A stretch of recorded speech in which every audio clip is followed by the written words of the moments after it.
န်ကောက်မြို့လေကအာရှရဲ့အချောက်ဆုံးကျင်းစာတင်တိုက်စုကြီး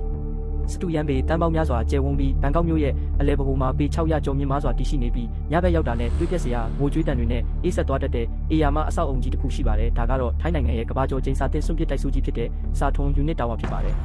မူလကကျင်း9ပွင့်အဆင့်ရှိဇိမ်ကန်ကွန်ဒိုကြီးအဖြစ်စတင်ဆောက်လုပ်ခဲ့တဲ့ဒီအဆောက်အုံကြီးဟာရှေးဟောင်းတူတန်ဟောင်းမြေနေရာပေါ်မှာဆောက်လုပ်မိခဲ့တာကြောင့်စတင်ဆောက်စကလေးကအင်ဂျင်နီယာတွေနဲ့လုပ်သားပေါင်းများစွာဟာစမ်းကြဲတဲ့မတော်တဆမှုတွေနဲ့တက်ပြောက်ခဲ့ကြရတာပါနောက်ပိုင်းမှာစီးပွားပြက်ကတ်နဲ့အတူစွန့်ပစ်လိုက်ရပြီးတဲ့နောက်ဒီတိုက်ကြီးဟာနိုင်ငံခြားသားခရီးသွားတွေလာရောက်အဆုံးစီရင်ရာနေရာစုကြီးဖြစ်လာခဲ့ပါတယ်ညဘက်စမ်းသက်ဝင်ရောက်သူတွေဟာအထက်49ထက်မြောက်အမှောင်ထုတဲကနေကျိုးဆွဲချထားတဲ့ဝိညာဉ်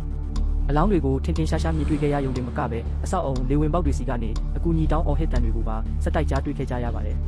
မြို့ပြကြီးရဲ့တာယာလှပတဲ့ညရှုခင်းတွေရဲ့အထက်မှာမကျွတ်မလွတ်နိုင်သေးတဲ့ဝိညာဉ်ပေါင်းများစွာရဲ့နာကျင်မှုနဲ့ကျင်းစာတွေကတော့ဒီတိုက်ဆိုးကြီးထဲမှာကင်းရောက်နေစေဖြစ်ပါတယ်ခင်မီတူတက်လာတဲ့ဘန်ကောက်မြို့ကြီးရဲ့စီးကားမှုတွေကြားမှာသိပ္ပံပညာနဲ့ရှင်းမရတဲ့တွေးပြက်စရာဂမီယာပဟေလီတစ်ခုအဖြစ်ငြိမ်သက်စွာရပ်တည်နေစေဖြစ်ပါတယ်